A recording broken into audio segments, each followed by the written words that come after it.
Good morning students, myself doctor Sangeeta Kumari. इसके पिछले video में मैंने यूजी सेमेस्टर 5 के साइकोलॉजी CC12 डेवलपमेंटल साइकोलॉजी लिया था, जिसमें 4th unit socio cultural contents for human development में तीसरा जो यूनिट था मीडिया एंड स्कूलिंग, यानी हमारा टॉपिक था स्कूलिंग पर कि विद्यालय हम बच्चों के व्यक्तित्व विकास में किस प्रकार योगदान निभाते हैं। यानी किसी भी बच्चे के पर्सनैलिटी को निखारने के लिए उसमें सामाजिक मूल्यों को डालने में विद्यालय की कितनी भूमिका होती है। इसी टॉपिक को हम लोग आज कंटिन्यू करते हैं, जिसमें जानते हैं कि विद्यालय जीवन जो होता है बच्चों के लिए बहुत ही बड़ा संतोषपूर्ण या संतोष का जो होता है एक महत्वपूर्ण स्रोत होता है। यानी उसे यहाँ पर सारी तरह की जानकारियाँ प्राप्त होती हैं, जहाँ उसकी व्यक्तिक और शैक्षिक आवश्यकताओं की पूर्ति होती है, लेकिन कुछ कठिनाइयाँ भी उत्पन्न होती है। जैसे मान लीजिए बच्चे स्कूल से या स्कूल में स्थापित समवयस्कों यानी कि हम उम्र यानी उसके सहपाठियों से जो साहचर्य से जो महत्वपूर्ण संख्या में बौद्धिक, सामाजिक और सांवेगिक आवश्यकताओं की संतुष्टि करते हैं। यानी कि स्कूल में जाने के बाद जिस तरह से शिक्षक उनके व्यक्तित्व को निखारने में उसके योगदान देते हैं, उसी तरह से उसके सहपाठी भी उसके व्यक्तित्व को निखारने में योगदान देते हैं। इस पर मिशेल ने 1979 में अध्ययन किया था। उन्होंने पाया था कि उनका कहना भी ये था कि विद्यालय एक प्रयोगशाला है, यानी विद्यालय एक स्टूडेंट्स के लिए एक प्रयोगशाला है और इसमें वह सामाजिक जीवन के विभिन्न प्रायोगिक उपागमों का प्रयोग करता है। यानी इसमें जब विद्यालय में बच्चा प्रवेश करता है तो कुछ उन लोगों के फेवरेबल बिहेवियर, मतलब स्टूडेंट्स के जो उसके सहपाठी होते हैं, वो मिलने से, चाहे शिक्षकों का ही बिहेवियर अगर उसके मुताबिक में रहने से, यानी जो जैसा वो चाहता है वैसा मिलने से, उसके लिए वो माहौल बहुत ही अच्छा होता है और उसे स्कूल जाने की इच्छा होती है। लेकिन कभी कभी इसका उल्टा भी होता है, यानी यदि यह अनुभव अगर बहुत कष्टप्रद होते हैं या स्कूल वातावरण के भीतर या बाहर की मनोवैज्ञानिक आवश्यकताओं की संतुष्टि करने में असफल होते हैं, यहाँ पर जो विद्यालय में अगर वो अपनी अवस्था और उद्देश्य में दंड देने वाली एक आवश्यक बुराइयों के रूप में मानने लगता है, यानी वो किसी तरह से अपने स्कूल का जो समय है वो व्यतीत करने की कोशिश करता है। वह अपने स्कूल के प्रति आकर्षण की भावना को खत्म होता पाता है, यानी उसमें स्कूल से आकर्षण की भावना खत्म होती जाती है। उसका अपने मन पर, यानी स्कूल का माहौल अगर अच्छा नहीं होता है तो वे अपने अध्यापकों की योग्यताओं पर भी संदेह करने लग जाते हैं।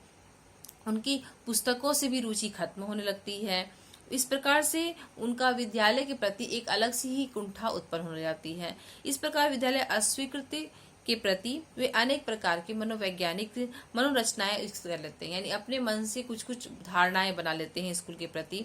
इसका प्रमुख कारण होता है विद्यालय की असफलताएं, यानी कि उसको वो जैसा चाह रहा था वैसा उसको स्कूल का वातावरण नहीं मिला।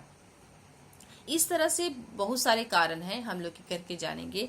पहला हम लोग जानेंगे कि नर्सरी स्कूल में जब बच्चा प्रवेश करता है तो उसे कैसा महसूस होता है और उसको वातावरण कैसा मिलने से बच्चे का ग्रोथ किस प्रकार होता है। तो नर्सरी स्कूल अनुभवों का बच्चों के मनोवैज्ञानिक विकास पर प्रभाव, यानी the effect of nursery school experience on children psychological growth. इसमें वेशल ने 1931 में अध्ययन किया था। इन्होंने देखा था कि जो बच्चे देर से स्कूल जाना शुरू किए थे और जो बच्चे समय पर ही अपना स्कूल जाना शुरू किए थे, यानी किसी बच्चे का एडमिशन 2 साल में हो जाता है, किसी बच्चे का एडमिशन 3 साल में होता है, तो जो बच्चे शुरू से ही स्कूल जाना शुरू किए थे उन्होंने वैसे बच्चे को लिया, और जो देर से स्कूल स्टार्ट किए थे, माने 3 साल में स्टार्ट किए थे, वैसे बच्चों को लिया उन्होंने अपने अध्ययन में। तो उन्होंने पाया कि जो बच्चे शुरू से ही, यानी अपने 2 साल से ही स्टार्ट कर दिए थे स्कूल जाना, उन्होंने पाया कि वैसे बच्चे जो थे कम अवरोही थे, अधिक स्वैच्छिक थे और अधिक सामाजिक थे। यानी ऐसे बच्चे बहुत ही अधिक सामाजिक पाए गए और इनमें आत्मनिर्भरता अधिक पाई गई। ये जिज्ञासु भी थे और इनमें आत्म स्वग्राह्य का भी, मतलब जो ये होता है गुण होता है, वह भी पाया गया। यानी जो बच्चे शुरू से स्कूल जा रहे थे उनमें ये सब गुण पाया गया, लेकिन जो बच्चे लेट से स्कूल जाना शुरू किए थे उस सब बच्चों में ये सब गुण पाया नहीं गया। अगर पाया भी गया तो बहुत ही कम मात्रा में। इस तरह से हैटविक ने भी एक अध्ययन किया था 1939 में। तो इन्होंने देखा कि जो बच्चे स्कूल जा रहे थे शुरू से, यानी उनमें बहुत साल से उसका स्कूल लगातार चल रहा था, तो उन लोगों का जो व्यक्तित्व था और जो देर से स्कूल ज्वाइन किए थे उन्होंने का अध्ययन किया उन बच्चों पर, तो उन्होंने पाया था कि जो बच्चे बहुत समय से, यानी कि जो बच्चे का अधिक समय स्कूल में बीत रहा था, वैसे बच्चों में अधिक सामाजिकता, सहयोगिता और सामाजिक कौशल में की प्रवृत्ति में अच्छा गुण पाया गया। मैंने ऐसी ऐसी प्रवृत्ति उनके गुण में पाई गई। लेकिन जो बच्चे देर से स्कूल जाते थे या जब बहुत दिनों बाद उन्होंने एडमिशन लिया था और स्कूल जाना शुरू किया था, तो वैसे बच्चों में सब गुण कम पाया गया। इस तरह से यह देखा गया है कि पूर्व यानी शुरू से जब स्कूल जाते हैं, उस आयु के बालकों के सामाजिक विकास में धनात्मक प्रभाव पड़ता है। इस पर एल स्टाइन एंड हैडविक ने 1939 में अध्ययन किया, तो इन्होंने पाया कि सामाजिक परिपक्वता के स्थायित्व अस्थायित्व प्रकृति का अध्ययन इन्होंने किया था। तो इन्होंने पाया कि स्कूल के बच्चों जो होते हैं, उनमें जो नर्सरी स्कूल से जाना शुरू कर दिए थे स्कूल में, उनमें अधिक आत्मनिर्भरता, स्वतंत्रता, अनुकूलता और आत्म स्वग्राह्यता और बौद्धिक जिज्ञासा को प्रदर्शित किया। यानी जो नर्सरी से ही स्कूल जाना शुरू कर दिए थे, उनमें ये सब गुण पाया गया। लेकिन जो नर्सरी स्कूल से स्टार्ट नहीं किए थे, यानी 1 या 2 से स्टार्ट किए थे, उनमें ये सब गुण नहीं पाए गए। बहुत से बच्चे ऐसे होते हैं जो प्ले ग्रुप से ही एडमिशन ले लेते हैं, तो उनमें ये सब गुण ज़्यादा पाया जाता है। लेकिन जो देर से स्कूल जाते हैं, उन लोगों में ये सब गुण नहीं पाया जाता है। अगर पाया भी जाता है तो उसे विकसित होने में टाइम लगता है और बहुत कम मात्रा में पाया जाता है। इस तरह से सभी नर्सरी स्कूलों पर धनात्मक प्रभाव डालता है। कभी कभी क्या होता है, सभी नर्सरी जो स्कूल होते हैं, उस पर बच्चों के व्यक्तित्व पर धनात्मक प्रभाव नहीं डालते हैं। यानी वहाँ का जो होता है अध्यापक शिक्षार्थी या शिक्षक शिक्षार्थी के बीच जो संबंध जो होते हैं, अगर अच्छे होते हैं, वही नर्सरी स्कूल में धनात्मक प्रभाव डालते हैं। अन्यथा ऐसे जहाँ का माहौल जो होता है, बच्चे और शिक्षक के बीच में अच्छा माहौल नहीं होता है, तो उन लोगों के बीच में प्रभाव जो होता है वह सही नहीं रहता है। यानी बच्चे स्कूल से भागना शुरू कर देते हैं, स्कूल के नाम से डरना शुरू कर देते हैं, वे स्कूल न जाने की जिद करते हैं। इस पर थॉमसन ने भी 1944 में अध्ययन किया था। तो इन्होंने पाया था कि जिन बच्चों का माहौल, जिस बच्चों के स्कूल का माहौल अच्छा था, उनके सहपाठियों का माहौल अच्छा था, उनके प्रति, तो वैसे बच्चे जो थे अपने सहपाठियों के प्रति अस्वीकृत, उपेक्षित और उत्पीड़ित, वंचित प्रकार के व्यवहार प्रकट करते थे। यानी कि जिन बच्चों का व्यवहार अच्छा था, उनमें ये सब गुण नहीं पाया गया था। लेकिन जिन बच्चों का प्रभाव अच्छा था, यानी जिनका स्कूल का वातावरण उसके अनुसार था, बच्चों के अनुसार था, उनके शिक्षक भी उसके साथ अच्छा व्यवहार कर रहे थे, उन बच्चों में संरचनात्मक प्रभावी व्यवहार थे, सामाजिक सहभागिता थी, नेतृत्व यानी लीडरशिप की भी उसमें गुण पाई जा रही थी। यानी जिन बच्चों का माहौल जो था स्कूल का शिक्षक के प्रति या सहपाठियों के प्रति अच्छे था, वे बच्चे अधिक सामाजिक थे, उनमें लीडरशिप के भी गुण पाए गए थे, वे सहयोग भी करते थे एक दूसरे के प्रति। यानी वे अपने जैसा पाए वैसा ही उसमें वो गुण पाया गया। यानी अपने व्यक्तित्व को उसी प्रकार वो निखारे जैसा उनको स्कूल का वातावरण मिला। इस तरह से कक्षा में भी सामाजिक वातावरण का विभिन्न प्रभाव पड़ता है। यानी और एक चीज देखा गया है कि शिक्षक का जो स्वरूप होता है, यानी व्यक्तित्व जो होता है, वो जटिल होता है। उनकी मनोवैज्ञानिक आवश्यकताएं होती हैं, अभिरुचियां होती हैं, अभिवृत्ति, पूर्वाग्रह, कुंठाएं भी होती हैं, द्वंद्व और व्यक्तित्व, सामाजिक मूल्यों आदि का भी विकास व्यक्तित्व, बच्चों के विकास पर महत्वपूर्ण प्रभाव डालते हैं। यानी एक शिक्षक का जो व्यक्तित्व होता है, उसकी जो रुचि होती है, उसकी जो स्वभाव होते हैं, उसके जो एटीट्यूड होते हैं, उसका प्रभाव भी बच्चे के व्यक्तित्व पर डालता है। यानी कि बच्चा अपने शिक्षक के स्वभाव या व्यवहार से भी प्रभावित होता है।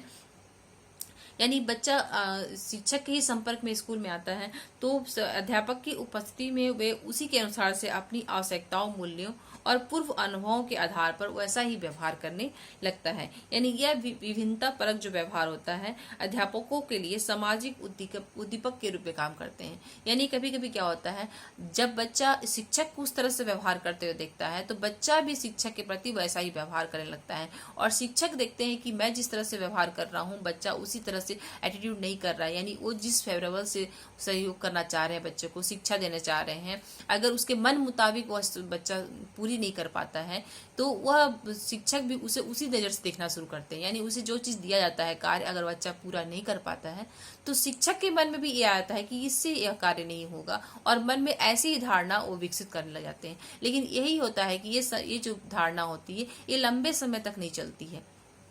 इसमें क्या है कि शिक्षक और जो स्टूडेंट होते हैं इसके बीच जो रिश्ता होता है ये समय समय पर परिवर्तित होते रहता है, यानी ये अस्थायी नहीं होते हैं और रूढ़िगत अभिवृत्तियों को विकसित कर लेते हैं। यानी कि इस जैसा से समय बीतता जाता है उसी के अनुसार से शिक्षक और स्टूडेंट के बीच में जो रिलेशनशिप है वो बनते और बिगड़ते रहते हैं।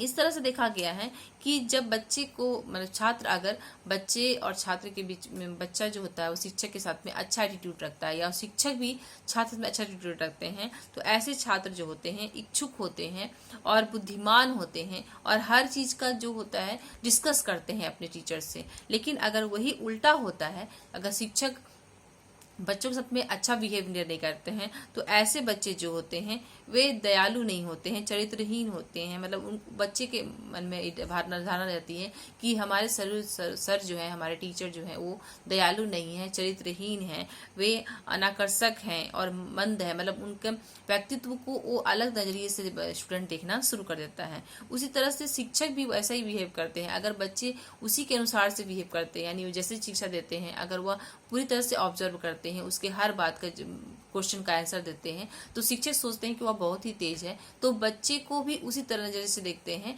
लेकिन अगर बच्चा उल्टा मिलता है तो शिक्षक भी उसे उसी नजर से देखते हैं। यानी यहाँ पर दोनों का व्यक्तित्व महत्वपूर्ण है। यानी शिक्षक अगर बच्चों के बिहेवियर के अनुसार से अपने आप को ढालते हैं कि अगर वह हर क्वेश्चन का आंसर देता है तो बच्चे शिक्षक उस पर ज्यादा ध्यान देने लगते हैं, बशर्ते कि जो बच्चे कम पढ़ने में कमजोर होते हैं उसको शिक्षक छोड़ते जाते हैं, यानी कि उन्हें उतना ध्यान नहीं दे पाते। तो इससे क्या होता है, जो बच्चे तेज होते हैं वे भविष्य में और आगे तेज होते चले जाते हैं और जो कमजोर होते हैं वो धीरे धीरे शिक्षक से अपने आप को दूर रखना शुरू कर देते हैं। और स्टूडेंट भी देखते हैं कि अगर किसी चीज को उन्होंने किसी टीचर से अगर कुछ क्वेश्चन पूछते हैं, अगर आंसर को सही नहीं मिलता है, उनके मन मुताबिक नहीं मिलता है, यानी वो संतुष्ट नहीं होते हैं, तो धीरे धीरे शिक्षक से अपने आप को दूर करते चले जाते हैं और शिक्षक को अपने बहुत ही हीन भावना से देखने लग जाते हैं और उसे योग्यता के अनुसार नहीं मानते हैं। यानी उनके प्रति भी उन बच्चों में अलग ही एटीट्यूड उत्पन्न होने लगता है, यानी दोनों एक दूसरे से दूर होते चले जाते हैं। इस पर विथेल ने भी 1949 में अध्ययन किया था, तो उन्होंने पाया कि विद्यार्थी विशेष के प्रति अनुक्रिया बच्चे को अच्छा या बुरा सोचने के लिए प्रेरित करती है। इस तरह डी ग्रोट एंड थॉमसन ने भी 1949 में अध्ययन किया था, तो इन्होंने भी पाया कि अधिक अनुमोदन प्राप्त करने वाले छात्रों की बौद्धिक योग्यता और उसकी शैक्षणिक उपलब्धि और उसका समायोजन अनुमोदन न प्राप्त करने वाले छात्रों की तुलना में श्रेष्ठ होता है।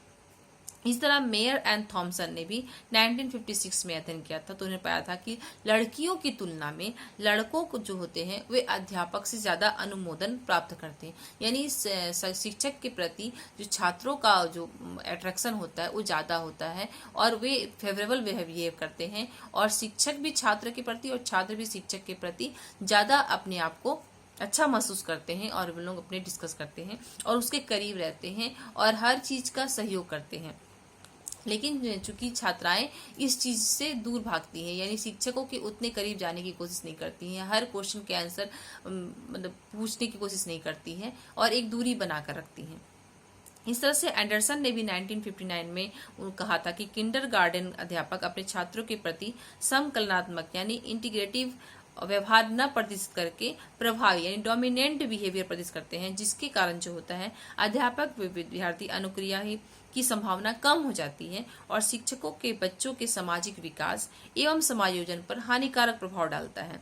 यही नहीं, अध्यापकों के समायोजन का प्रभाव बच्चों के व्यक्तित्व समायोजन पर भी पड़ता है। इस तरह सुसमायोजित और कुसमायोजित अध्यापकों का सार्थक प्रभाव बच्चों के व्यक्तित्व समायोजन को प्राप्त करता है। इस पर माइथॉन एटॉल ने भी 1934 में अध्ययन में यह पाया था। तो इस तरह टीचर का भी एटीट्यूड बच्चे को प्रभावित करता है और बच्चे का भी एटीट्यूड टीचर को प्रभावित करता है। इस तरह से बच्चे का जो व्यक्तित्व विकास इसी माहौल में बढ़ता है, यानी कि वो अपने आसपास के वातावरण या शिक्षक के या अपने सहपाठियों के स्वभाव के अनुसार से ही अपने आप को गुण अर्जित करता है और अपने आप व्यक्तित्व को निखारने की कोशिश करता है। आज के लिए ये इतना ही। इसके आगे भी मैं इसके स्कूल से रिलेटेड और भी बहुत सारी चीज़ बताऊंगी आप लोगों को।